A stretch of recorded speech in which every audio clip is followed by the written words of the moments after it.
اعوذ باللہ من الشیطان الرجیم بسم اللہ الرحمن الرحیم۔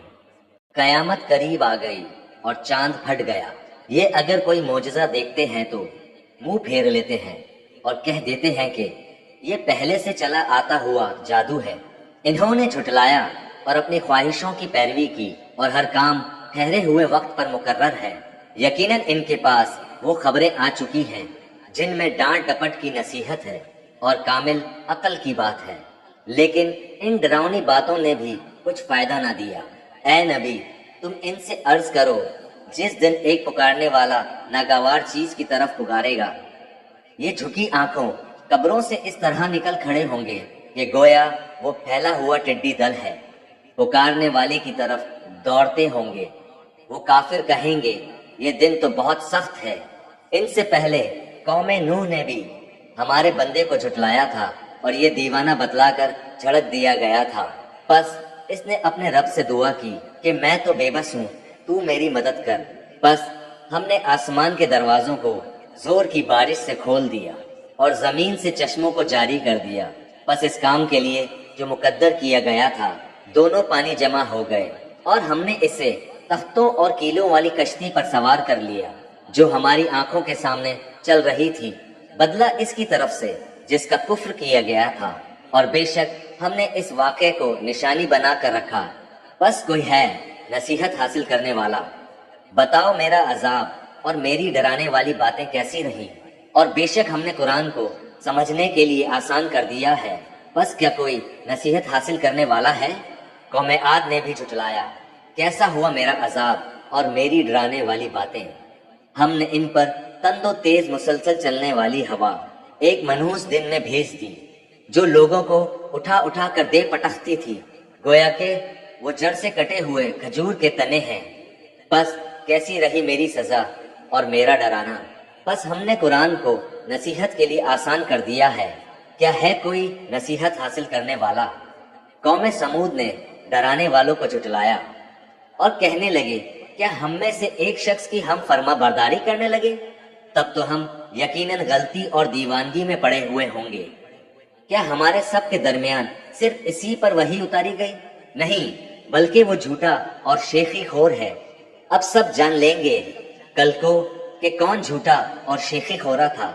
بے شک ہم ان کی آزمائش کے لیے اونٹنی بھیجیں گے، پس اے صالح تو ان کا منتظر رہ اور صبر کر۔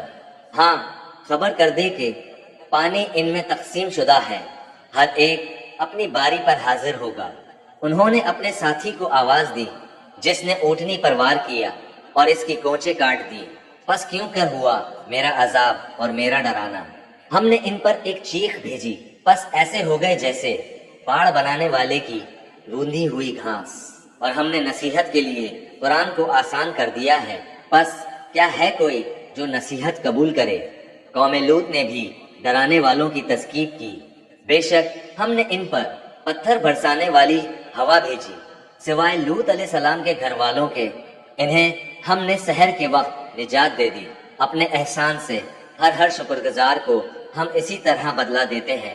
یقیناً لوط علیہ السلام نے انہیں ہماری پکڑ سے ڈرایا تھا، لیکن انہوں نے ڈرانے والوں کے بارے میں شک و شبہ اور جھگڑا کیا، اور ان لوط علیہ السلام کو ان کے مہمانوں کے بارے میں پھسلایا۔ بس ہم نے ان کی آنکھیں اندھی کر دی اور کہہ دیا میرا عذاب اور میرا ڈرانا چکھو، اور یقینی بات ہے کہ انہیں صبح سویرے ہی ایک جگہ پکڑنے والے مقررہ عذاب نے غارت کر دیا۔ بس میرے عذاب اور میرے ڈراوے کا مزہ چکھو۔ اور یقیناً ہم نے قرآن کو فہم و حفظ کے لیے آسان کر دیا ہے، بس کیا کوئی ہے نصیحت پکڑنے والا؟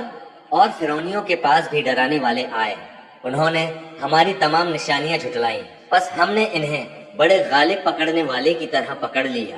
اے قریشیوں، کیا تمہارے کافر ان کافروں سے کچھ بہتر ہیں؟ کیا تمہارے لیے اگلی کتابوں میں چھٹکارا لکھا ہوا ہے، یا یہ کہتے ہیں کہ ہم غلبہ پانے والی جماعت ہیں؟ عنقریب یہ جماعت شکست دی جائے گی اور پیٹھ دے کر بھاگے گی، بلکہ قیامت کی گھڑی ان کے وعدے کا وقت ہے، اور قیامت بڑی سخت اور کڑوی چیز ہے۔ بے شک گناہگار گمراہی میں اور عذاب میں ہیں، جس دن وہ اپنے منہ کے بل آگ میں گھسیٹے جائیں گے اور ان سے کہا جائے گا دوزخ کی آگ لگنے کے مزے چکھو۔ بے شک ہم نے ہر چیز کو ایک مقررہ اندازے پر پیدا کیا ہے اور ہمارا حکم صرف ایک دفعہ کا ایک کلمہ ہی ہوتا ہے، جیسے آنکھ کا جھپکنا، اور ہم نے تم جیسے بہتوں کو ہلاک کر دیا ہے، بس کوئی ہے نصیحت لینے والا؟ جو کچھ انہوں نے اعمال کیے ہیں سب نامہ اعمال میں لکھے ہوئے ہیں، اس ہی طرح ہر چھوٹی بڑی بات لکھی ہوئی ہے۔ یقیناً ڈر رکھنے والے جنتوں اور نہروں میں ہوں گے، راستی اور عزت کی بیٹھک میں قدرت والے بادشاہ کے پاس۔